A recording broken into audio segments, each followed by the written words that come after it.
പ്രാർത്ഥനയോടുകൂടി നമുക്ക് ഇന്നത്തെ ധ്യാനം ആരംഭിക്കാം. ദൈവത്തിൻ്റെ പരിശുദ്ധാത്മാവ് ഇറങ്ങി വരണമെന്ന് പ്രാർത്ഥിക്കുന്നു. ഞങ്ങളുടെ ഹൃദയങ്ങളിലേക്ക് ആത്മാവെന്ന് നിറയണമേ. വചനങ്ങൾ ഞങ്ങൾ വായിച്ച് പഠിക്കുമ്പോൾ നീ തന്നെ സംസാരിക്കണം, വാക്കുകളെ തരണം. ആഴമായ അർത്ഥതലങ്ങളിലേക്ക്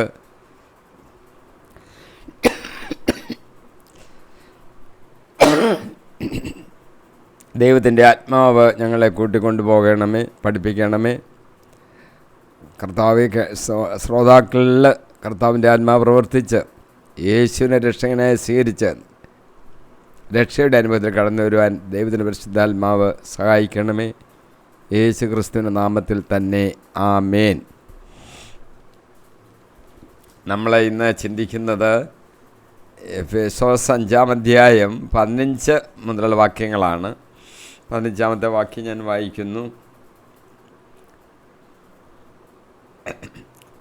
അതിനാൽ നിങ്ങൾ അവിവേകികളെ പോലെ ആകാതെ വിവേകികളെ പോലെ ജീവിക്കുവാൻ ശ്രദ്ധിക്കുവിൻ. അതിനാൽ എന്ന് പറഞ്ഞാൽ നേരത്തെ പറഞ്ഞ കാര്യങ്ങളാണ്. അതിനാൽ നിങ്ങൾ ഇനി അവിവേകികളെ പോലെ ജീവിക്കരുത്, വിവേകികളെ പോലെ ജീവിക്കുവാനായിട്ട് നിങ്ങൾ ശ്രദ്ധിക്കുവിൻ. ദൈവത്തിൻ്റെ വിവേകത്തെ വിശദമാക്കുകയാണ് പൗലോസ് ഇനി ഏതാനും വാക്കുകളിൽ ചെയ്യുന്നത്. അടുത്ത 15, 16, 17 വാക്കുകളിലൊക്കെ ദൈവത്തിൻ്റെ വിവേകം അതിനെ ഒന്ന് വിശദമാക്കുകയാണ്. ക്രിസ്തീയ ജീവിതത്തിൽ ഈ ജ്ഞാനം നിറഞ്ഞു നിൽക്കുന്നു. പ്രവർത്തനങ്ങളിലും പെരുമാറ്റങ്ങളിലും കരുതൽ വേണം. ഇപ്പോഴത്തെ അവസരത്തിൽ ദൈവത്തിൽ നിന്ന് ലഭിക്കുന്ന ദിവ്യജ്ഞാനത്താൽ നാം ജാഗരൂകരായിരിക്കണം. ദൈവിക ആസൂത്രണത്തിൽ തൽപരർ ആയിരിക്കണം. ഇതാണ് 15-ന്റെ വാചകം തുടങ്ങുന്നത്. 15-ന്റെയും 16-ന്റെയും 17-ന്റെയും വാക്യങ്ങളിൽ ഈ കാര്യങ്ങൾ വിശദീകരിക്കുകയാണ്. 16-ാമത്തെ വാക്യം ഞാൻ വായിക്കുന്നു. ഇപ്പോൾ തിന്മയുടെ ദിനങ്ങളാണ്, നിങ്ങളുടെ സമയം പൂർണ്ണമായും പ്രയോജനപ്പെടുത്തുവിൻ. ഇപ്പോഴത്തെ ദിനങ്ങൾ എങ്ങനെയാണെന്ന് നമുക്കറിയാമല്ലോ. യുദ്ധങ്ങളെക്കുറിച്ചൊക്കെ നമ്മൾ കേൾക്കുമ്പോൾ ഇന്നത്തെ ദിനങ്ങൾ എങ്ങനെയാണെന്ന് നമുക്ക് മനസ്സിലായി കഴിഞ്ഞു. പൗലോസ് എഴുതിയിരിക്കുന്നത് ഇപ്പോഴത്തെ ദിനങ്ങൾ തിന്മയുടെ ദിനങ്ങളാണ്, നിങ്ങൾ സമയം പൂർണ്ണമായിട്ടും പ്രയോജനപ്പെടുത്തുവിൻ. അതാണ് 16-ാമത്തെ വാക്യം. സമയം പൂർണ്ണമായിട്ടും പ്രയോജനപ്പെടുത്തണം. റെസ്റ്റ് എടുത്ത് സ്വല്പം കൂടെ കഴിഞ്ഞിട്ട് ബാക്കി ചെയ്യാം, ഇങ്ങനെയല്ല. പൂർണ്ണമായിട്ടും നമ്മൾ സമയം പ്രയോജനപ്പെടുത്തണം. ഈ ജീവിതമെന്ന് പറയുന്നത് വളരെ ചുരുങ്ങിയ സമയത്തേക്ക് മാത്രമുള്ളതാണ്. അതുകൊണ്ട് ഇത് നമ്മൾ തക്കത്തിൽ ഉപയോഗിക്കണം. സങ്കീർത്തകൻ പറഞ്ഞിരിക്കുന്നു 90:12, ഞങ്ങളുടെ ആയുസ്സിൻ്റെ ദിനങ്ങൾ എണ്ണാൻ ഞങ്ങളെ പഠിപ്പിക്കണമേ, ഞങ്ങളുടെ ഹൃദയം ജ്ഞാനപൂർണമാകട്ടെ. ആയുസ്സിന് ദിനങ്ങൾ എത്ര ഉണ്ട്? അത് ഒന്ന് പറഞ്ഞു തരണമേ കർത്താവേ. ഏതായാലും വളരെ ചുരുക്കം, കുറച്ചേ ഉള്ളൂ. എത്ര സെക്കൻഡുകൾ എന്ന് നമുക്ക് കണക്കൂട്ടിയെടുക്കാനുള്ളതേ ഉള്ളൂ. 100 വർഷം ജീവിച്ചിരിക്കുന്ന ഒരാൾ ഈ ലോകത്തിൽ എത്ര സെക്കൻഡുകൾ ജീവിച്ചിരുന്നു എന്നുള്ളത് നമുക്ക് കണക്കിൽ ചെയ്തെടുക്കാം. അത്രയേ ഉള്ളൂ. നമ്മുടെ ഹൃദയം അതിന് ജ്ഞാനപൂർണ്ണമാകണമേ എന്നാണ് നമ്മൾ പ്രാർത്ഥിക്കുന്നത്. യൗവനത്തിൽ നമ്മൾ ഭക്തിയോടുകൂടെ ആയിരിക്കണം. പ്രായമാകുമ്പോൾ അങ്ങ് ഭക്തി വരാം, അതുവരെ എങ്ങനെയും ജീവിക്കാം എന്നുള്ളതല്ല. യൗവനത്തിൽ നമ്മൾ ഭക്തിയോടെ ആയിരിക്കണം.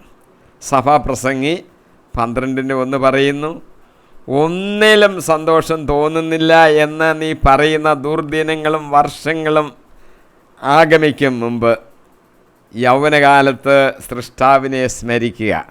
സഭാപ്രസംഗി പറയുകയാണ്, സോളമൻ്റെ വാചകമാണ്, യൗവനകാലത്ത് സൃഷ്ടാവിനെ സ്മരിക്കുക. ഒരു സമയം വരും എപ്പോഴാണ് ഒന്നിലും സന്തോഷം തോന്നുന്നില്ല എന്ന് നീ പറയുന്ന ദുർദിനങ്ങളും വർഷങ്ങളും ആഗമിക്കും. അതിനുമുമ്പ് കർത്താവിനെ അങ്ങ് സ്മരിക്കുക, യൗവനത്തിൽ തന്നെ അങ്ങ് സ്മരിക്കുക. പിന്നീടൊരു സമയം വരും ഒന്നിലും എനിക്ക് സന്തോഷം തോന്നുന്നില്ല എന്ന് പറയുന്ന ഒരു സമയം വരും. അതുകൊണ്ട് നേരത്തെ തന്നെ കർത്താവിനെ അങ്ങ് സ്മരിച്ചുകൊണ്ടേ ഇരിക്കണം. യൗവനത്തിൽ തന്നെ അങ്ങ് തുടങ്ങണം. പ്രായമാകുമ്പോൾ കുറച്ച് നേരം ധ്യാനിച്ചുകൊണ്ടിരിക്കാമെന്നൊന്നും പറഞ്ഞിട്ട് കാര്യമില്ല. ഇപ്പോൾ തന്നെ കർത്താവിനെ സ്മരിക്കുക. മൂന്നാമതായി നമ്മൾ മനസ്സിലാക്കേണ്ടത് ഭൗമിക കാര്യങ്ങൾ നമുക്ക് ധാരാളമുണ്ട്. ആ ചുമതലകൾ സ്വർഗീയമായതിന് കീഴ്പ്പെട്ടിരിക്കണം. ഭൗമിക കാര്യങ്ങൾക്കല്ല പ്രാധാന്യം കൊടുക്കേണ്ടത്, സ്വർഗീയ കാര്യങ്ങളുടെ കീഴ്പ്പെട്ടായിരിക്കണം ഭൗമിക കാര്യങ്ങൾ നമ്മൾ പ്രോഗ്രാം ചെയ്യുന്നത് പോലും. 2 കൊരിന്ത്യർ 7:29-31 വരെയുള്ള വാക്യങ്ങൾ. സഹോദരരെ, സമയം പരിമിതമാണ്. ഇനിമേൽ ഭാര്യയുള്ളവർ ഇല്ലാത്തവരെ പോലെയും വിലപിക്കുന്നവർ വിലപിക്കാത്തവരെ പോലെയും ആഹ്ലാദിക്കുന്നവർ ആഹ്ലാദിക്കാത്തവരെ പോലെയും വാങ്ങുന്നവർ ഒന്നും കൈവശമില്ലാത്തവരെ പോലെയും ലോകകാര്യങ്ങളിൽ ഇടപെടുന്നവർ ഇടപെടാത്തവരെ പോലെയും ആയിരിക്കട്ടെ. എന്തെന്നാൽ ഈ ലോകത്തിൻ്റെ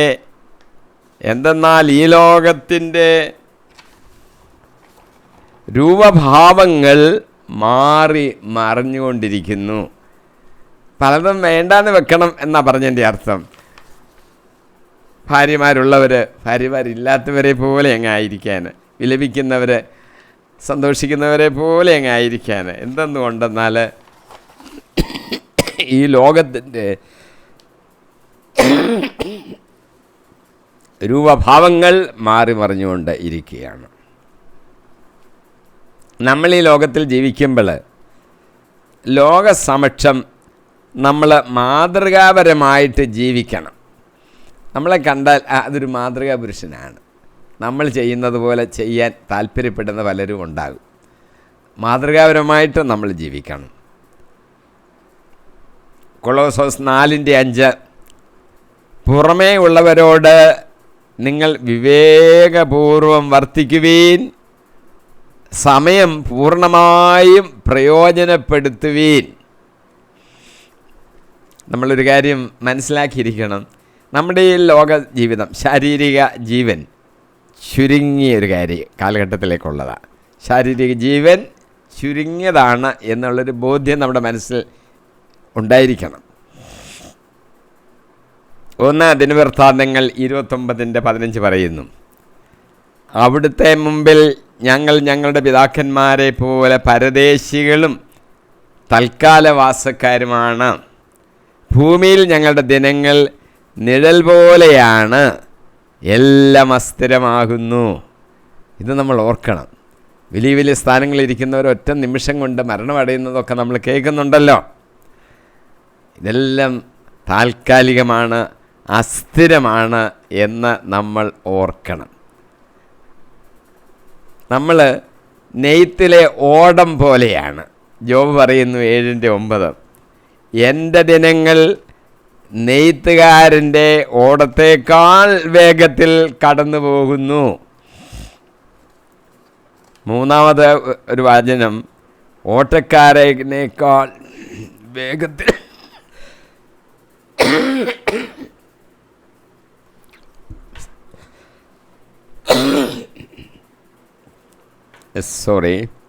ഓട്ടക്കാരനേക്കാൾ വേഗത്തിൽ പായുന്നു നമ്മുടെ ജീവിതം. ജോബ് തന്നെ പറയുകയാണ് 9:25, എൻ്റെ ദിനങ്ങൾ ഓട്ടക്കാരനേക്കാൾ വേഗത്തിൽ പായുന്നു, അവ പറന്നു പോകുന്നു, ഒരു നന്മയും കാണുന്നില്ല.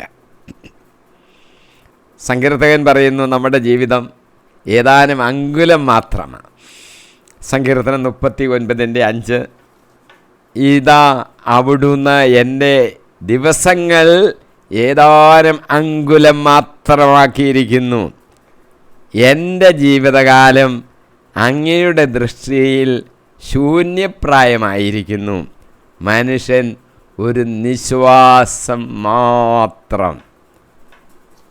നെയ്ത്തുകാരൻ തുണി ചുരുട്ടുന്നത് പോലെ അത്രയേ ഉള്ളൂ നമ്മുടെ ജീവിതം. യെശയ്യാ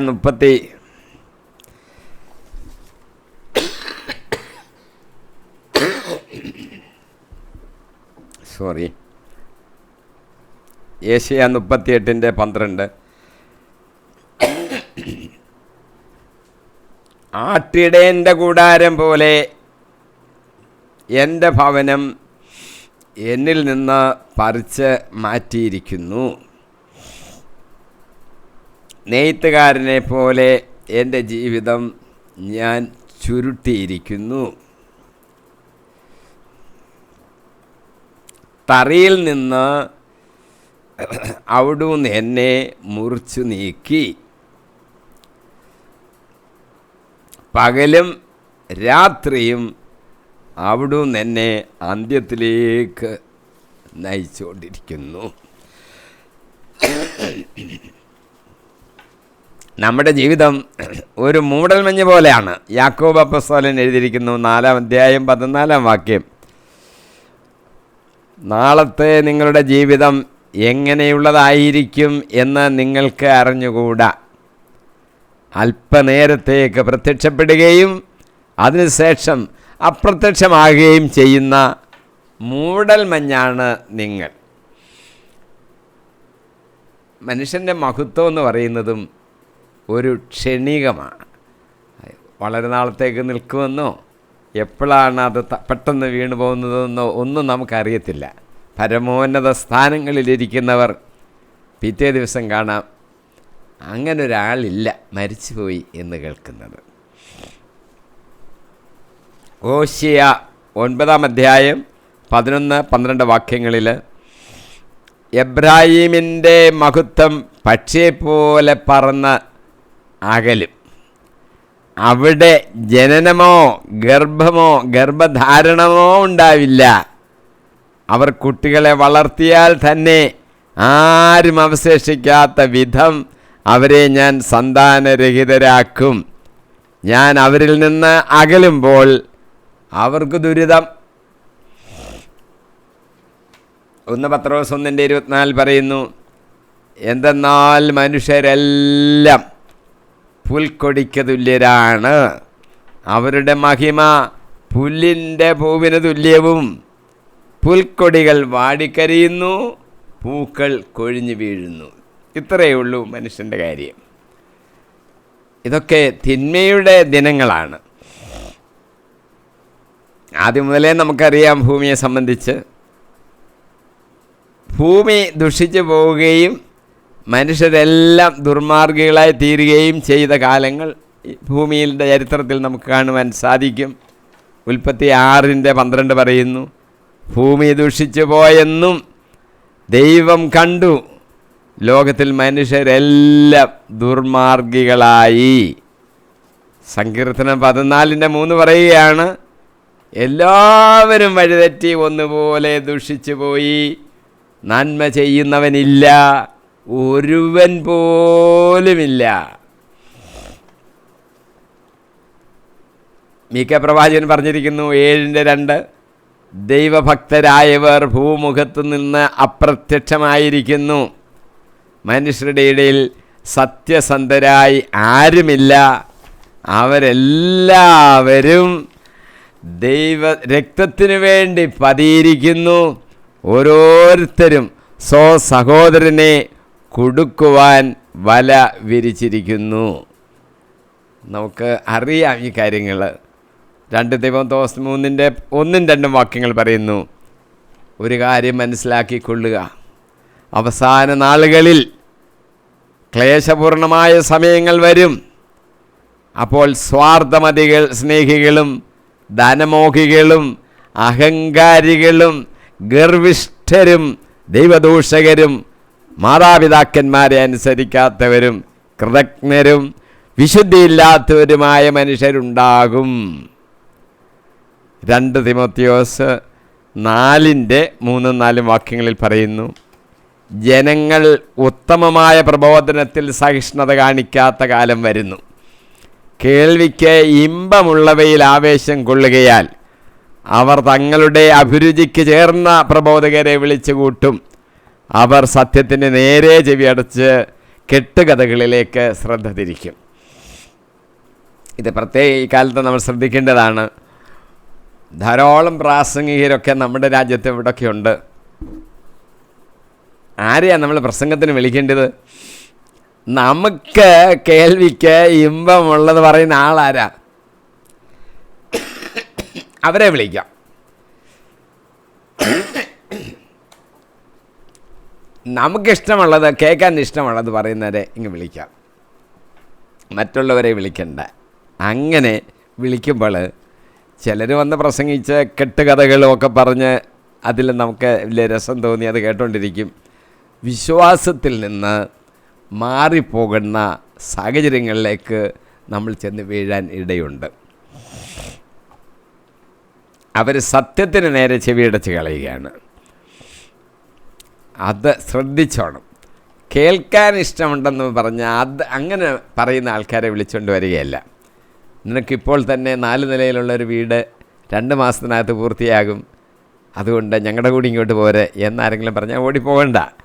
അങ്ങനെയൊന്നും പറയേണ്ട. നമുക്ക് ആവശ്യമുള്ളത് നമ്മുടെ കർത്താവ്, നമ്മുടെ അപ്പനല്ലേ നമുക്ക് തരും. ആ ഉറപ്പുണ്ടായിരുന്നാൽ മതി. ഞാൻ 17-ാമത്തെ വാക്യത്തിലോട്ട് കടക്കുകയാണ്. 17, ഭോഷന്മാരാകാതെ കർത്താവിൻ്റെ അഭീഷ്ടം എന്തെന്ന് മനസ്സിലാക്കുവീൻ. നമ്മൾ ഭോഷന്മാരാകരുതെന്നും നമ്മൾ കർത്താവിൻ്റെ അഭീഷ്ടം എന്തെന്ന് മനസ്സിലാക്കണമെന്നുമാണ് ഇവിടെ സൂചിപ്പിക്കുന്നത്. കർത്താവിൻ്റെ അഭീഷ്ടം എന്തെന്ന് നമ്മൾ മനസ്സിലാക്കണം, അതനുസരിച്ച് അങ്ങ് ചെയ്യണം. നമ്മൾ ഭോഷന്മാരാകരുത്. മനുഷ്യൻ്റെ ഒരു മൂഢത, ഭോഷത്വം ഉണ്ട്. സുഭാഷിതങ്ങൾ 14:8 പറയുന്നു, തൻ്റെ മാർഗം വ്യക്തമായി ഗ്രഹിക്കുന്നതിലാണ് ബുദ്ധിമാൻ്റെ വിവേകം. വിഡ്ഢികളുടെ ഭോഷത്വം അവരെ തന്നെ കബളിപ്പിക്കുന്നു. സുഭാഷിതങ്ങൾ 15:14 പറയുന്നു, ബുദ്ധിമാൻ്റെ മനസ്സ് വിജ്ഞാനം നേടുന്നു, ഭോഷന്മാരുടെ വദനത്തിന് ആഹാരം ഭോഷത്വമാണ്. നമ്മൾ ഭോഷന്മാരായിരിക്കാൻ പാടില്ല. സുഭാഷിതങ്ങൾ 18:13 പറയുന്നു, ചോദ്യം മുഴുവൻ കേൾക്കുന്നതിന് മുമ്പ് ഉത്തരം പറയുന്നത് ഭോഷത്വവും മര്യാദകേടുമാണ്. അപ്പോൾ ആരാണ് ഭോഷൻ എന്ന് കണ്ടുപിടിക്കാൻ എളുപ്പമുണ്ട്. മൂഢന്മാരുടെ സ്വഭാവത്തിൻ്റെ ചില പ്രത്യേകതകൾ നമുക്ക് നോക്കാം. ഒന്നാമത്തെ കാര്യം, ദൈവം ഇല്ല എന്ന് മൂഢൻ പറയുന്നു. സങ്കീർത്തനം 53:1, ദൈവമില്ല എന്ന് ഭോഷൻ തൻ്റെ ഹൃദയത്തിൽ പറയുന്നു, മ്ലേച്ഛതയിൽ മുഴുകി അവർ ദുഷിച്ചിരിക്കുന്നു, നന്മ ചെയ്യുന്നവൻ ആരുമില്ല. ദൈവമില്ല എന്നങ്ങ് പറയുക. എന്തോ ബുദ്ധി അതാ മൂഢനെന്ന് പറയാൻ കാരണം. മറ്റൊരു സ്വഭാവം, അപവാദം പരത്തുന്നു.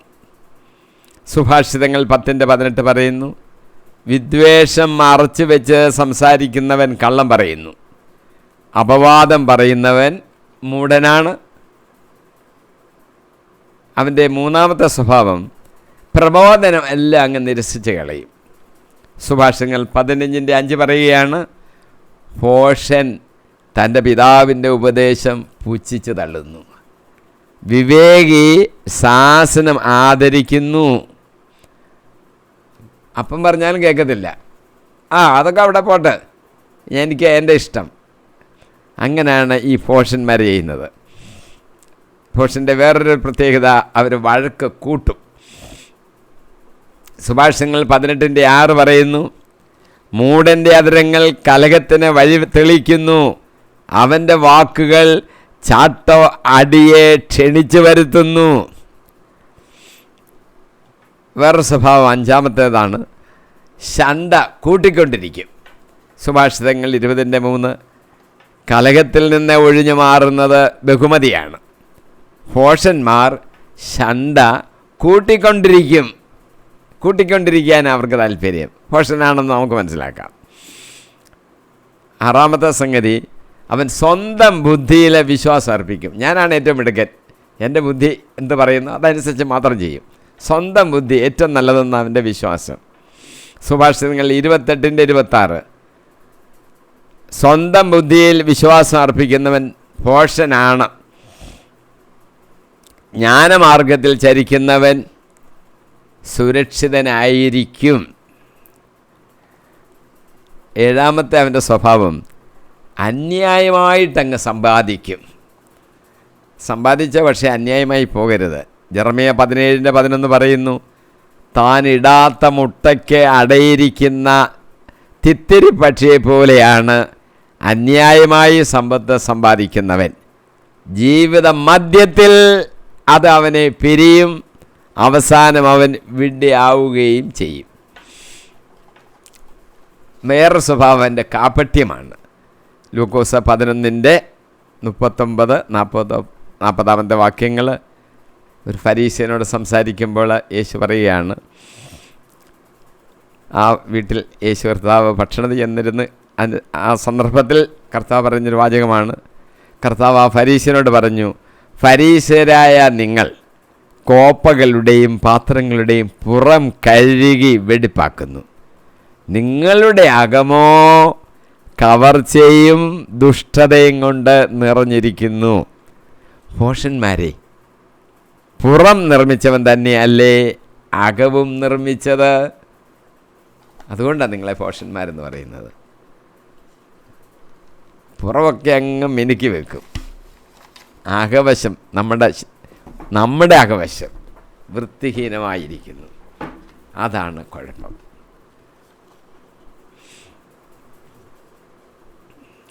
മറ്റൊരു സംഗതി, ദൈവത്തെ ദൈവമായി മഹത്വപ്പെടുത്തുന്നില്ല. റോമർ 1:23 അവർ അനശ്വരനായ ദൈവത്തിൻ്റെ മഹത്വം നശ്വരനായ മനുഷ്യൻ്റെയോ പക്ഷികളുടെയോ മൃഗങ്ങളുടെയോ ഇഴജന്തുക്കളുടെയോ സാദൃശ്യമുള്ള വിഗ്രഹങ്ങൾക്ക് കൈമാറി. വിശദീകരിച്ചില്ലെങ്കിൽ നമുക്ക് മനസ്സിലാകും. അനശ്വരനാണല്ലോ ദൈവം. ആ ദൈവത്തിന് വിഗ്രഹങ്ങൾക്ക് സാദൃശ്യം, വിഗ്രഹങ്ങളെ ഉണ്ടാക്കി അതാ ദൈവം എന്ന് പറയുന്നെങ്കിൽ എത്രമാത്രം ബുദ്ധിഹീനനാണ് ആ മനുഷ്യനെന്ന് മനസ്സിലാക്കിയാൽ മതി.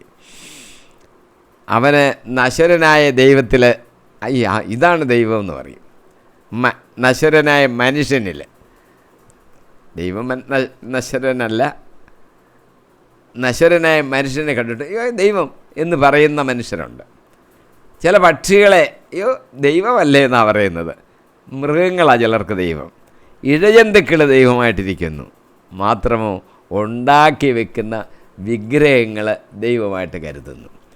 അന്യനാട്ടിലെ കാര്യമല്ല, നമ്മുടെ നാട്ടിലും അങ്ങനെ. സ്വന്തം കൈ കൊണ്ടുണ്ടാക്കിയ വിഗ്രഹങ്ങളെ ദൈവമായിട്ട് ആരാധിക്കുന്ന ജനം പാർക്കുന്ന ഒരു പ്രദേശമാണ് ഇവിടമെല്ലാം എന്ന് നമുക്കറിയാം.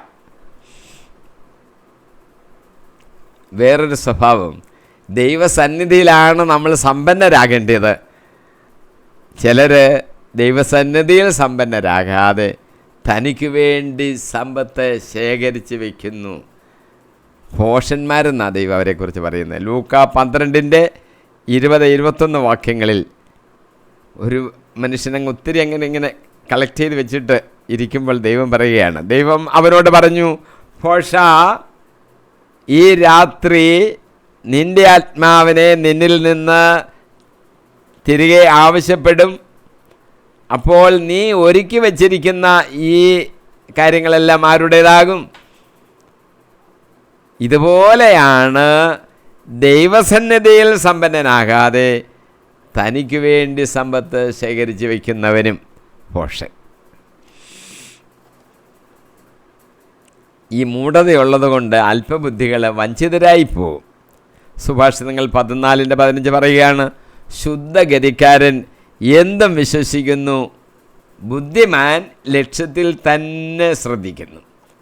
മറ്റേ കേൾക്കുന്നതൊക്കെ അങ്ങ് ശരിയാണെന്ന് പറഞ്ഞങ്ങ് ശരിയെന്നങ്ങ് പറഞ്ഞ് സമ്മതിച്ചു പോകും. അത് പാടില്ല. സുഭാഷിതങ്ങൾ 22:3 പറയുന്നു, ജ്ഞാനി ആപത്ത് കണ്ടറിഞ്ഞ് ഒഴിഞ്ഞു മാറുന്നു, അല്പബുദ്ധി മുൻപോട്ട് ചെന്ന് ദുരിതത്തിൽ ഉൾപ്പെടുന്നു. ഈ മൂഢത എന്ന് പറയുന്നത് അത് വെളിപ്പെടും, സ്വയമേവ വെളിപ്പെടും. സുഭാഷിതങ്ങൾ 12:23 പറയുന്നു, വിവേകി തൻ്റെ അറിവ് മറച്ചു വയ്ക്കുന്നു, ഭോഷൻ തൻ്റെ ഭോഷത്വം വിളംബരം ചെയ്യുന്നു. വ്യത്യാസം നമ്മൾ ശ്രദ്ധിച്ചോണം. വിവേകമുണ്ടെങ്കിൽ അവൻ അറിവുണ്ടെങ്കിലും അതങ്ങനെ പറഞ്ഞുകൊണ്ട് നടക്കുമല്ല, അത് മറച്ചു വയ്ക്കുന്നു. ആവശ്യമുള്ളപ്പോൾ അത് പറയും. ഭോഷൻ എന്ത് ചെയ്യും? എപ്പോഴും അങ്ങ് വിളംബരം ചെയ്തുകൊണ്ടിരിക്കുക. എന്തുവാ വിളംബരം ചെയ്യുന്നത്? ഭോഷത്വം. അതങ്ങ് നിർത്തുമോ? അതുമില്ല, അതങ്ങ് വിളംബരം ചെയ്തുകൊണ്ടേയിരിക്കും. അതാണ് ഭോഷൻ്റെ ലക്ഷണം. സുഭാഷിതങ്ങൾ 15:2 പറയുന്നു, വിവേകിയുടെ നാവ് അറിവ് വർദ്ധിപ്പിക്കുന്നു, അറിവ് അങ്ങനെ വിതറുകയാണവൻ. വിഡ്ഢിയുടെ അധരങ്ങൾ ഭോഷത്വം വർഷിക്കുന്നു. മഴ പെയ്യുന്ന പോലെ അങ്ങ് വർഷിച്ചുകൊണ്ടിരിക്കുക. എന്താണ് ഭോഷത്വം? സുഭാഷിതങ്ങൾ 18:2 ഭോഷന് സ്വന്തം അഭിപ്രായം പ്രകടിപ്പിക്കുന്നതിലല്ലാതെ കാര്യം ഗ്രഹിക്കുന്നതിൽ താല്പര്യമില്ല. അതാണ് ഭോഷൻ്റെ ഒരു പ്രത്യേകത. കാര്യമൊന്ന് ഗ്രഹിക്കാമെന്ന് അവൻ വിചാരിക്കുന്നില്ല. അവന് ചില കാര്യങ്ങളൊക്കെ അഭിപ്രായങ്ങളൊക്കെ ഉണ്ട്, അത് പറഞ്ഞുകൊണ്ടൊക്കെ ഇരിക്കും. അത് പറയുന്നതിന് അവന് താല്പര്യം. ഇന്ന് കാര്യത്തിൻ്റെ ഗൗരവം എന്താണ്, അതിൻ്റെ സംഗതികൾ എന്താണ് എന്നൊന്ന് മനസ്സിലാക്കാം, അതിന് അവന് ശ്രദ്ധിക്കത്തില്ല. സഭാപ്രസംഗം 5:3 പറയുന്നു, ആകുലതയേറുമ്പോൾ ദുസ്വപ്നങ്ങൾ കൂടും, വാക്കുകളേറുമ്പോൾ മൂഢജൽപ്പനമാകും. രണ്ട് കാര്യങ്ങളാണ് പറഞ്ഞിരിക്കുന്നത്. ചിലർക്ക് ദുസ്വപ്നങ്ങളുണ്ടാകും. എന്താ ഇങ്ങനെ ദുസ്വപ്നങ്ങൾ ഇന്ന് ഉണ്ടായത് എന്ന് ചില നേരം വെളുത്തിട്ടിങ്ങനെ വിഷമിക്കും. ആകുലത ഏറുമ്പോഴാണ്. ഹൃദയത്തിൽ ആകുലത ഒന്നും വെച്ചുകൊണ്ട് നടക്കണ്ട. ആകുലത ഏറിയാൽ ദുസ്വപ്നങ്ങൾ കൂടും. ഒരു കാര്യം. മറ്റൊരു കാര്യം, മൂഢമായ ജൽപ്പനങ്ങൾ ഉണ്ടാകുന്നത് എപ്പോഴാണ്? അത് വാക്കുകൾ ഏറുമ്പോൾ. നമ്മളൊരു കാര്യം പറയുമ്പോൾ ആ ആവശ്യമുള്ള വാക്കുകൾ ഉപയോഗിച്ച് മിനിമത്തിൽ അങ്ങ് പ്രകടിപ്പിച്ചാൽ മതി. ഒത്തിരി കാര്യങ്ങൾ വാക്കുകളൊക്കെ ഉപയോഗിച്ച് ഇങ്ങനെ അങ്ങ് പറയുമ്പോൾ മൂഢത്തരമൊക്കെ അങ്ങ് പറയാൻ സാധ്യതയുണ്ട്. അതവിടെ പറഞ്ഞത്. സഭാപ്രസംഗി 10:3 പറയുന്നു, മൂഢൻ വഴിയേ നടന്നാൽ മതി, അല്പബുദ്ധിയായ അവൻ താൻ ഭോഷനാണെന്ന് വെളിപ്പെടുത്തും. മൂഢൻ ഇങ്ങനെ അങ്ങ് പോയാൽ മതി, കേൾക്കുന്നവർക്കെല്ലാം മനസ്സിലാകും ഇവനൊരു അല്പബുദ്ധിയാണ്. കാരണം അവൻ പോകുന്നിടത്തെല്ലാം വേണ്ടാത്തൊക്കെ മണ്ടത്തരങ്ങളൊക്കെ ഇങ്ങനെ പറഞ്ഞുകൊണ്ടിരിക്കും. 2 തിമോഥെയോസ് 3:8-9 വാക്യങ്ങൾ, യാന്നസും യാംബ്രസും മോശയെ എതിർത്തതുപോലെ ഈ മനുഷ്യർ സത്യത്തെ എതിർക്കുന്നു, അവർ ദുഷിച്ച മനസ്സുള്ളവരും വിശ്വാസ നിന്ദകരുമാണ്. പൗലോസ് പറയുന്നതാണ്. ആരാണ് യാന്നസും യാംബ്രോസും എന്നൊക്കെ ചോദിച്ചാൽ, മോശ മരിച്ചപ്പോൾ എങ്ങോട്ട് കൊണ്ടുപോകണം? മോശ പോലെ ഒരു എളിയ ഹൃദയമുള്ള താഴ്മയുള്ളൊരു മനുഷ്യൻ വേറെ ഉണ്ടായിരുന്നില്ലെന്നാണ് വേദപുസ്തകം പറയുന്നത്. ദൈവത്തിൻ്റെ ദാസൻ, ഇസ്രായേൽ ജനത്തിൻ്റെ നേതാവായിട്ട് ദൈവം തിരഞ്ഞെടുത്ത മനുഷ്യൻ. മോശയെപ്പോലെ വേറെ ആരും ഉണ്ടായിരുന്നില്ല. മോശയെപ്പോലെ ഇരിക്കുന്നു എന്ന് പറയാൻ വേറെ ആരുമില്ല. മരിച്ചപ്പോൾ പിശാച് വരികയാണ്, ഈ ശരീരം ഞങ്ങൾക്കുള്ളതാണ്. വെറുതെ വാചകം അടിച്ചെന്നുള്ളതേ ഉള്ളൂ, അങ്ങനെ കൊടുക്കാനൊക്കത്തില്ലല്ലോ. ഈ വന്ന പിശാചുകളുടെ പേരാണ് യാന്നസും യാംബ്രോസും. യഹൂദന്മാരുടെ ഇടയിൽ അത് പറയാറുണ്ട്. അതുകൊണ്ടാണ് പൗലോസ് അത് എഴുതിയിരിക്കുന്നത്, യാന്നസും യാംബ്രോസും. അവർ ദുഷിച്ച മനസ്സുള്ളവരാണ്, വിശ്വാസ നിന്ദകരുമാണ്. അവർ വിശ്വാസത്തെ നിന്ദിക്കുകയാണ് അവർ. ഇനി നമ്മൾ ചെയ്യേണ്ടത്, നമ്മൾ എന്തെങ്കിലും ചെയ്യുമ്പോൾ കർത്താവിൻ്റെ അഭീഷ്ടം എന്താണെന്ന് നമ്മൾ മനസ്സിലാക്കണം. അതനുസരിച്ച് വേണം നമ്മൾ പ്രവർത്തിക്കുവാൻ. ഇവിടെ കർത്താവിൻ്റെ അഭീഷ്ടം എന്നുള്ള വാക്ക്, the will of the lord, Paulose ഇവിടെ എഫേസസ് ലേഖനത്തിൽ the will of the lord, കർത്താവിൻ്റെ അഭീഷ്ടം, അത് മനസ്സിലാക്കണം എന്നാണ് പറഞ്ഞത്. അവിടെ ഉപയോഗിച്ചിരിക്കുന്ന വാക്ക് കർത്താവിൻ്റെ അഭീഷ്ടം എന്നാണ്.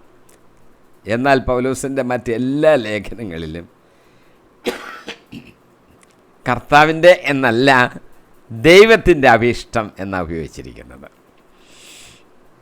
തെറ്റിപ്പോയെന്നല്ല, നമ്മുടെ കർത്താവായ യേശു ക്രിസ്തുവിനെയാണല്ലോ പുതിയ നിയമത്തിൽ കർത്താവ് എന്നുള്ള വാക്കുകൊണ്ട് പ്രയോഗിക്കുന്നത്. നമ്മുടെ കർത്താവായ യേശു ക്രിസ്തു സത്യമായിട്ടും ദൈവമാണ് എന്നുള്ള കാര്യത്തിൽ പൗലോസിനോ നമുക്കോ ഒരു അഭിപ്രായ വ്യത്യാസമില്ല. അതുകൊണ്ട് കർത്താവെന്ന് പറയുന്നതിന് പകരം ദൈവം എന്നുള്ള വാക്ക് ഉപയോഗിക്കാം. എന്തെന്നാൽ യേശു ക്രിസ്തു ദൈവമാണ്, മനുഷ്യനായി തീർന്നവനാണ് യേശു കർത്താവ്.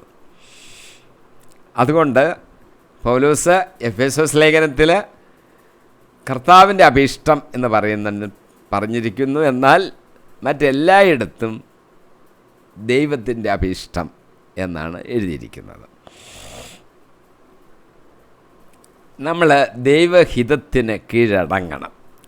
സങ്കീർത്തനം 40:8 പറയുന്നു, എൻ്റെ ദൈവമേ, അങ്ങയുടെ ഹിതം നിറവേറ്റുകയാണ് എൻ്റെ സന്തോഷം, അങ്ങയുടെ നിയമം എൻ്റെ ഹൃദയത്തിൽ ഉണ്ട്. ദാവീദ് പറയുന്നത് എല്ലാവർക്കും അത് പറയാം. അങ്ങയുടെ നിയമം എൻ്റെ ഹൃദയത്തിലുണ്ട്. എന്താണ് എൻ്റെ സന്തോഷം? ദൈവമേ, അങ്ങയുടെ ഹിതം നിറവേറ്റുകയാണ് എൻ്റെ സന്തോഷം. എനിക്ക് വേറൊരു കാര്യത്തിലും സന്തോഷിക്കാനില്ല. ദൈവത്തിൻ്റെ ഹിതം നിറവേറ്റുകയാണ് എൻ്റെ സന്തോഷം. എൻ്റെ പിതാവിൻ്റെ വേലകളിൽ ഞാൻ വ്യാപൃതനായിരിക്കേണ്ടതല്ലേ എന്ന് ചോദിക്കുന്നില്ലേ? ദൈവത്തിൻ്റെ ഹിതം അറിഞ്ഞ് അത് നിറവേറ്റുക, അത് നമ്മുടെ സന്തോഷമായിരിക്കണം. ഇതിന് പ്രാർത്ഥന അത്യാവശ്യമാണ്. ദൈവത്തിൻ്റെ ഹിതം അറിയണം, അത് അനുസരിച്ച് പ്രവർത്തിക്കണം. അപ്പോൾ അത് അറിയണ്ടേ? അതിനുവേണ്ടി പ്രാർത്ഥന അത്യാവശ്യമാണ്. സങ്കീർത്തനം 143:10 പറയുന്നു, അങ്ങയുടെ ഹിതം അനുവർത്തിക്കാൻ എന്നെ പഠിപ്പിക്കണമേ, എന്തെന്നാൽ അവിടുന്നാണ് എൻ്റെ ദൈവം. അങ്ങയുടെ നല്ല ആത്മാവ് എന്നെ നിരപ്പുള്ള വഴിയിലൂടെ നടത്തട്ടെ. എന്നെ പഠിപ്പിക്കണമേ കർത്താവേ, അങ്ങയുടെ ഹിതം നിറവേറ്റാൻ. മത്തായി 6:10 യേശു കർത്താവ് ഒരു പ്രാർത്ഥന പഠിപ്പിച്ചതിൻ്റെ ഒരു വാചകം ഞാൻ വായിക്കുകയാണ്. അങ്ങയുടെ രാജ്യം വരണമേ, അങ്ങയുടെ ഹിതം സ്വർഗത്തിലെ പോലെ ഭൂമിയിലും ആകണമേ. ഈ ഭൂമിയിൽ എന്ത് സംഭവിക്കണമെന്നാണ് നമ്മുടെ ആഗ്രഹം. പ്രാർത്ഥിക്കാൻ യേശു കർത്താവ് പറഞ്ഞത്, അങ്ങയുടെ ഹിതം സ്വർഗത്തിലെ പോലെ ഈ ഭൂമിയിലും ആകണമേ. സകല യുദ്ധങ്ങളും ഇല്ലാതാകും. ദൈവഹിതം അനുവർത്തിച്ചാലേ ദൈവവുമായിട്ട് ഒരു ദിവ്യമായ ബന്ധം സ്ഥാപിതമാകും. മത്തായി 12:50 സ്വർഗസ്ഥനായ എൻ്റെ പിതാവിൻ്റെ ഇഷ്ടം നിറവേറ്റുന്നവനാരോ അവനാണ് എൻ്റെ സഹോദരനും സഹോദരിയും അമ്മയും. യേശു കർത്താവ് പറയുകയാണ്, സ്വർഗസ്ഥനായ പിതാവിൻ്റെ ഇഷ്ടം ആരാ നിർവഹിക്കുന്നത്? ആ വ്യക്തി, എൻ്റെ അമ്മ, എൻ്റെ സഹോദരൻ, എൻ്റെ സഹോദരി. ദിവ്യമായ ഒരു ബന്ധം യേശു ക്രിസ്തുവുമായിട്ട് സ്ഥാപിക്കപ്പെടുകയാണ്. ദൈവഹിതം നിറവേറ്റിയാൽ മതി. ദൈവഹിതം പൂർണ്ണമായിട്ട് നിർവഹിച്ചതിന് ആരാണ് ഒരു ദൃഷ്ടാന്തമായിട്ട് എടുക്കാനുള്ളത്? അത് യേശു ക്രിസ്തു തന്നെയാണ്. മത്തായി 26:42 യേശു പ്രാർത്ഥിക്കുമ്പോൾ രണ്ടാം പ്രാവശ്യവും പോയി യേശു ഗത്സമേന തോട്ടത്തിൽ പോയി പ്രാർത്ഥിച്ചു, എൻ്റെ പിതാവേ, ഞാൻ കുടിക്കാതെ ഇത് കടന്നു പോവുകയില്ലെങ്കിൽ അങ്ങയുടെ ഹിതം നിറവേറണമേ.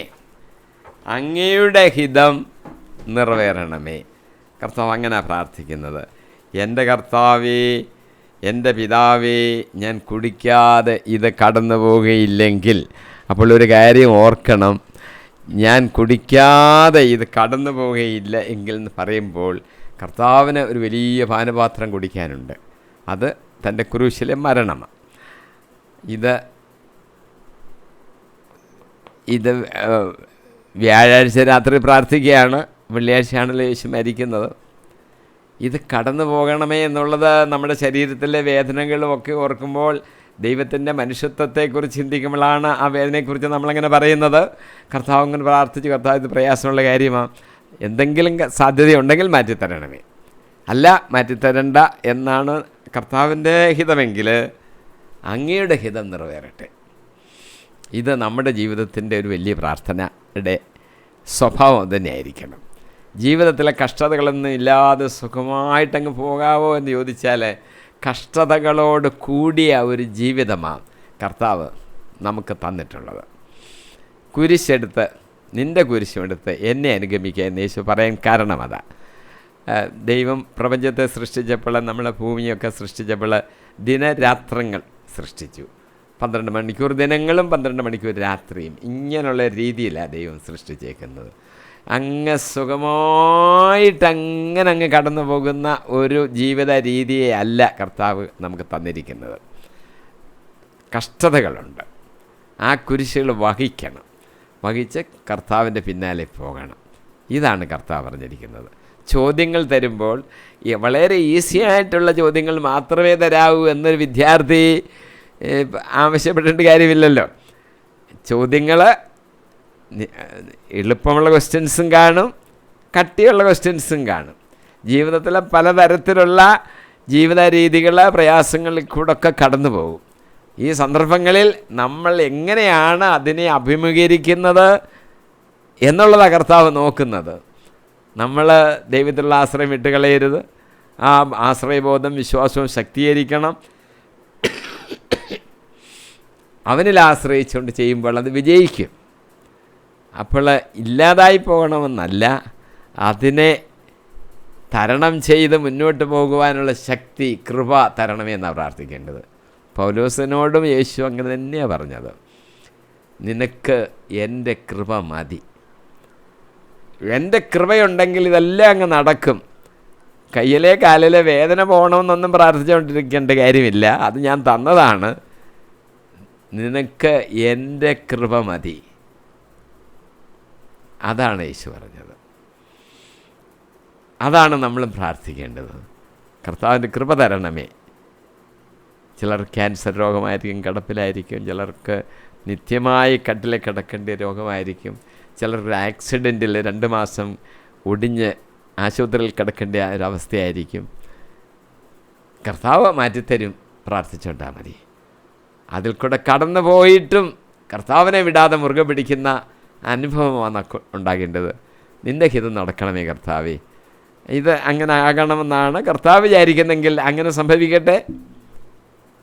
കർത്താവിൻ്റെ പദ്ധതിക്ക് മാറ്റം വരാനൊക്കത്തില്ല. അങ്ങനെ സംഭവിക്കട്ടെ. നിൻ്റെ ഹിതം നിറവേറണമേ കർത്താവേ എന്നായിരിക്കണം നമ്മുടെ പ്രാർത്ഥന. അത് കർത്താവ് നമുക്ക് സാധിച്ചു തരും. കർത്താവ് അതിനുള്ള കൃപ നമുക്ക് തരും. കൃപ ധാരാളമായിട്ടിങ്ങ് തരുമ്പോൾ അത് സന്തോഷമല്ലേ? അങ്ങനെ നമ്മൾ കൃപയ്ക്ക് വേണ്ടി ആഗ്രഹിക്കണം.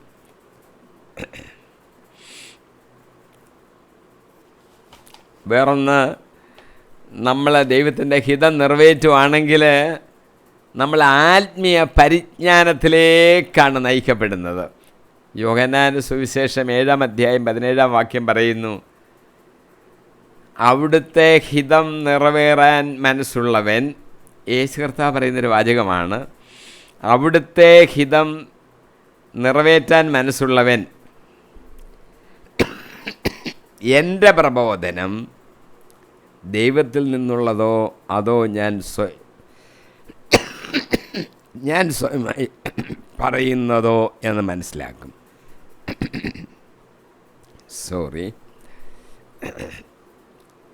കർത്താവ് ഒത്തിരി കാര്യങ്ങളെ പഠിപ്പിച്ചല്ലോ.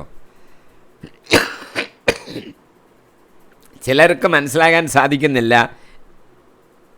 പിതാവായ ദൈവത്തിൻ്റെ കാര്യങ്ങൾ, പിതാവായ ദൈവം പറഞ്ഞു കൊടുത്തിട്ടുള്ളതൊക്കെയാണ് യേശുവിടെ പറഞ്ഞു തന്നിരിക്കുന്നത്.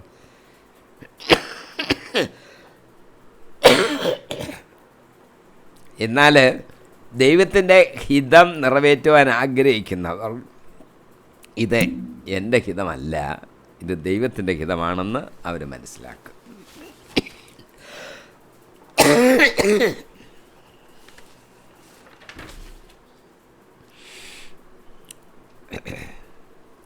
നമ്മൾ ദൈവത്തിൻ്റെ ഹിതം പ്രവർത്തിക്കുമ്പോഴേ നമ്മൾ പൂർണ്ണ ഹൃദയത്തോടെ ദൈവഹിതം ചെയ്യുവാൻ താല്പര്യപ്പെടണം. മനസ്സോടെ, പകുതി മനസ്സോടെ ഒന്നും ആകരുത്. പൂർണ്ണ ഹൃദയത്തോടെ ദൈവഹിതം ചെയ്യുവാൻ നമ്മൾ തയ്യാറാകണം. എഫേസോസ് 6:5-6 വാക്യങ്ങളിൽ, ദാസന്മാരെ നിങ്ങളുടെ ലൗകിക യജമാനന്മാരെ ക്രിസ്തുവിനെ എന്ന പോലെ ഭയത്തോടും ബഹുമാനത്തോടും ആത്മാർത്ഥതയോടും കൂടെ അനുസരിക്കണം. മനുഷ്യരെ പ്രീണിപ്പിക്കുന്നത് പോലെ അവരുടെ കൺമുമ്പിൽ മാത്രം ഇങ്ങനെ പ്രവർത്തിക്കാതെ പൂർണ്ണ ഹൃദയത്തോടെ ദൈവഹിതം അനുവർത്തിച്ചുകൊണ്ട് ക്രിസ്തുവിൻ്റെ ദാസന്മാരായിരിക്കുവിൻ.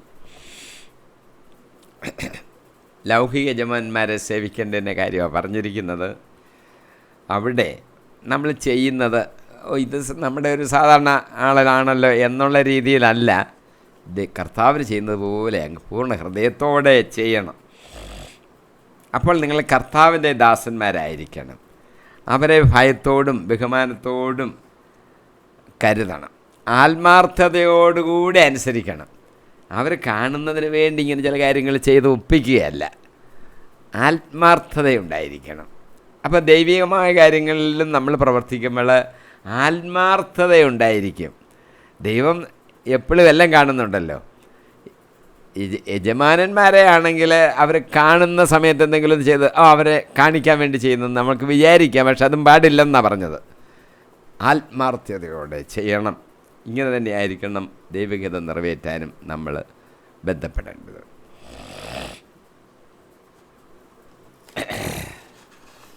നമുക്ക് അങ്ങനെ ആഗ്രഹിച്ച് പ്രാർത്ഥിച്ച് ഈ രീതി ചെയ്താൽ ദൈവത്തിൻ്റെ അഭികാമ്യമായത് എന്താണെന്ന് മനസ്സിലാക്കി ചെയ്യുവാൻ നമുക്ക് സാധിക്കും.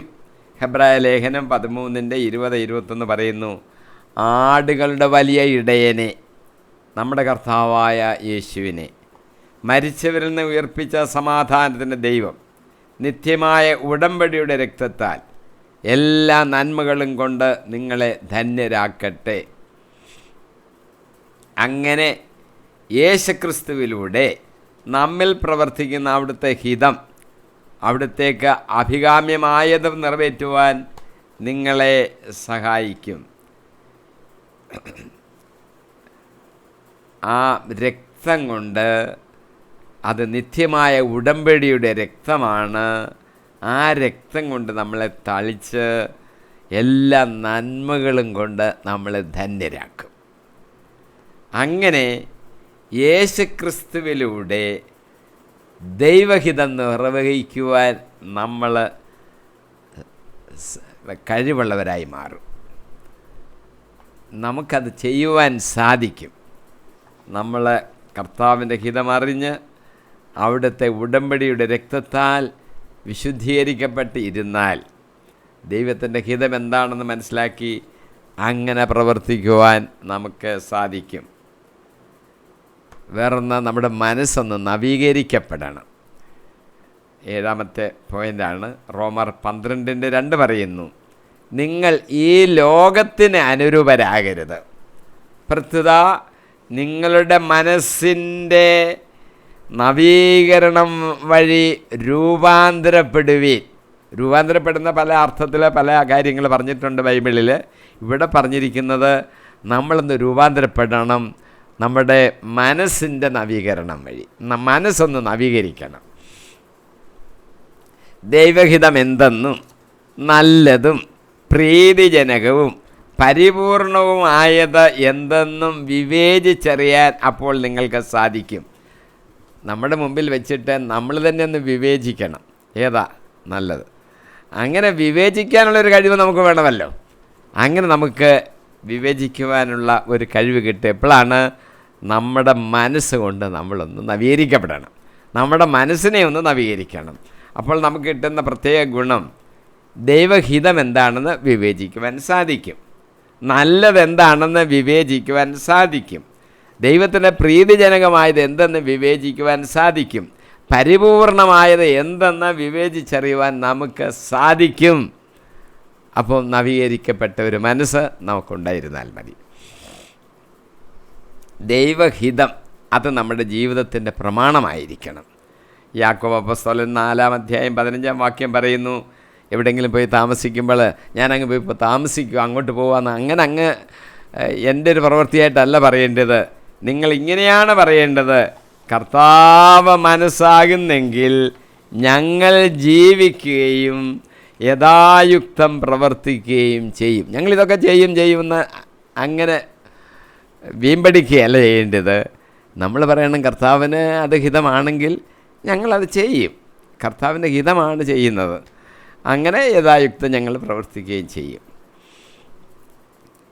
അങ്ങനെയൊക്കെ ദൈവഹിതം ചെയ്താൽ അത് എന്നേക്കും നിലനിൽക്കും. 1 യോഹന്നാൻ 2:17 പറയുന്നു, ലോകവും അതിൻ്റെ മോഹങ്ങളും കടന്നു പോകുന്നു, ദൈവഹിതം പ്രവർത്തിക്കുന്നവനാകട്ടെ എന്നേക്കും നിലനിൽക്കുന്നു. ലോകവും അതിൻ്റെ മോഹങ്ങളും കടന്നു പോകുന്നു, ദൈവഹിതം പ്രവർത്തിക്കുന്നവനാകട്ടെ എന്നേക്കും നിലനിൽക്കുന്നു. ദൈവഹിതം പ്രവർത്തിക്കുമ്പോൾ ആ ദൈവഹിതം എന്ന പ്രവൃത്തി എന്നേക്കും നിലനിൽക്കുന്നതെന്നല്ല ഇവിടെ എഴുതിയിരിക്കുന്നത്, ആ ദൈവഹിതം പ്രവർത്തിക്കുന്ന വ്യക്തി എന്നേക്കും നിലനിൽക്കുന്നു എന്ന് പറഞ്ഞാൽ അവന് നിത്യജീവൻ ലഭിക്കുമെന്ന് അതിൻ്റെ അർത്ഥം. അവൻ ദൈവഹിതമാണോ ചെയ്തതെങ്കിൽ നിത്യജീവൻ അവൻ അർഹനാണ് എന്നർത്ഥം. ഇനി ഞാൻ 5:18 കൂടെ നമുക്ക് ഇന്ന് തീർക്കാം നീ കരുതുന്നു. 18 നിങ്ങൾ വീഞ്ഞു കുടിച്ച ഉന്മത്തരാകരുത്, അതിൽ ദുരാശക്തിയുണ്ട്, മറിച്ച് ആത്മാവിൽ പൂരിതരാകുവിൻ.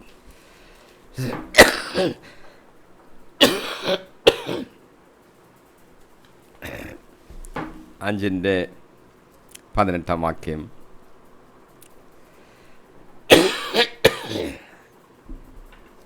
നിങ്ങൾ വീഞ്ഞു കുടിച്ച് ഉന്മത്തരാകരുത്, അതിൽ ദുരാശക്തിയുണ്ട്, ആത്മാവിൽ പൂരിതരാകുവിൻ. ചെറിയ വാചകമാണ്, എങ്കിലും വലിയ കാര്യങ്ങളാണ് പൗലോസ് നമ്മളോട് പഠിപ്പിക്കുന്നത്. ഈ വാചകം യഥാർത്ഥത്തിൽ സുഭാഷിതങ്ങൾ 29:29-30 ഏതാണ്ട് അതേ ആശയം പൗലോസോടെ ഉദ്ധരിച്ചിരിക്കുകയാണെന്ന് നമുക്ക് ചിന്തിക്കാം. സുഭാഷിതങ്ങൾ 23:29-30 ദുരിതവും ദുഃഖവും കലഹവും ആവലാതിയും ആർക്കാണ് അകാരണമായ മുറിവുകൾ? ആരുടെ കണ്ണാണ് ചുവന്ന് കലങ്ങിയിരിക്കുന്നത്? വീഞ്ഞ് കുടിച്ച് സമയം പോക്കുന്നവർക്കും വീഞ്ഞ് കലർത്തിയ രുചി പരീക്ഷിക്കുന്നവർക്കും തന്നെ. ആരുടെ കണ്ണാ ചുവന്നിരിക്കുന്നത്? ആർക്കാണ് ദുരിതവും ദുഃഖവും കലഹവും ആവലാതിയും എല്ലാം ഉണ്ടാകുന്നത്? ആർക്കാണ് അകാരണമായ മുറിവുകൾ ഉണ്ടാകുന്നത്? വീഞ്ഞ് കുടിച്ച സമയം പോക്കുന്നവർക്കും വീഞ്ഞ് കലർത്തി രുചി പരീക്ഷിക്കുന്നവർക്കും അത് സംഭവിക്കുന്നത്. നിഗൂഢ ആരാധനാ സമ്പ്രദായങ്ങളിലെ വീഞ്ഞ് ധാരാളമായിട്ട് കുടിക്കുന്ന ഒരു ശീലം ആ നാട്ടിലൊക്കെ ഉണ്ടായിരുന്നു. അതുകൊണ്ടാണ് അത് എടുത്ത് പൗലോസോട് എഴുതിയത്. ക്രിസ്തീയ സമ്മേളനങ്ങളിൽ പോലും പലപ്പോഴും ഈ വീഞ്ഞ് ദുരുപയോഗപ്പെടുത്തിയിട്ടുണ്ട്. 1 കൊരിന്ത്യർ 11:21 പറയുന്നു, ഓരോരുത്തരും നേരത്തെ തന്നെ സ്വന്തം ഭക്ഷണം കഴിക്കുന്നു, തൽഫലമായി ഒരുവൻ വിശന്നും അപരൻ കുടിച്ച ഉന്മത്തനായും ഇരിക്കുന്നു. അങ്ങനെയുള്ള സന്ദർഭങ്ങൾ സഭയ്ക്കുള്ളിലും ഉണ്ടായിട്ടുള്ളത് കൊണ്ടാണ് പൗലോസ് ഇവിടെ വളരെ കർശനമായിട്ട് കാര്യം എഴുതുന്നത്. മദ്യപാനത്തിനെതിരായിട്ട് ബൈബിൾ ധാരാളം മുന്നറിയിപ്പുകൾ നമുക്ക് നൽകിയിട്ടുണ്ട്. സുഭാഷിതങ്ങൾ 20:1 പറയുന്നു, വീഞ്ഞ് പരിഹാസകനും മദ്യം കലഹക്കാരനുമാണ്, അവയ്ക്ക് അടിമപ്പെടുന്നവന് വിവേകം ഇല്ല. റോമർ 13:13 പറഞ്ഞിരിക്കുന്നു, സുഖലോലുപതയിലോ മദ്യലഹരിയിലോ അവിഹിത വേഴ്ചകളിലോ വിഷയാസക്തിയിലോ കലഹങ്ങളിലോ അസൂയയിലോ വ്യാപരിക്കരുത്. വല്ലപ്പോഴൊക്കെ മദ്യം കുടിക്കുന്നുണ്ട്, കുഴപ്പമില്ല എന്ന് ചിന്തിക്കുന്ന ക്രിസ്തീയ വിശ്വാസികൾ അല്ലെങ്കിൽ ക്രിസ്ത്യാനികൾ ധാരാളം ഉണ്ടെന്നുള്ളതുകൂടെ ഇപ്പോൾ നമ്മൾ മനസ്സിലാക്കണം. ഈസ്റ്റർ വരുമ്പോഴത്തേന് ഈസ്റ്റർ ദിവസം ആയതുകൊണ്ടെങ്കിൽ സന്തോഷിക്കാമെന്ന് പറഞ്ഞ് കുടിക്കുന്നവരുണ്ട്. അത് പാടില്ലെന്നാണ് ഇവിടെ വ്യക്തമായിട്ട് പൗലോസ് നമ്മളെ ഓർമ്മപ്പെടുത്തുന്നത്. 1 പത്രോസ് 4:3-4 വാക്യങ്ങളിൽ പറയുന്നു, വിജാതിയർ ചെയ്യാൻ ഇഷ്ടപ്പെടുന്നത് പോലെ അഴിഞ്ഞാട്ടത്തിലും ജഡമോഹത്തിലും മദ്യപാനത്തിലും മധുരോത്സവത്തിലും നിഷിദ്ധമായ വിഗ്രഹാരാധനയിലും മുഴുകി നിങ്ങൾ വളരെ കാലം ചെലവഴിച്ചു.